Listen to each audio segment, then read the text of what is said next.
हा हा बोला. आबा पाणी यायचे कारण आई बापाला जीव लाईना पाऊस येईना.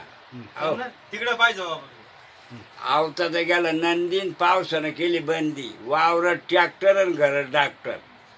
हो काही कमी नाही. जंगलामध्ये जाईना गाई पावसानं केली आहे गाई. खोट्याला नाही राहिल्या गाई आणि पोराला मिळाना बाई. असे लग्न सुद्धा होईना. 400 पोरं आहे चिकडगाव मध्ये. बाबा गरिबी लागी पा कोण गरीब राहिलं. कोंबडी गरीब नाही तर माणूस कोण गरीब आहे. पोरी देणार नाही, लग्न होणार नाही. हो दुसरी गोष्ट काही गोष्टी नाशल्या म्हणून जग चैन बसल्या. आता कसं आहे जग बिघडन पाणी उघड. मराठी धर्म खास बिघाडा म्हणून पाऊस उघाडा. वाहत नाही कोणी कोणाकडे पाहत नाही.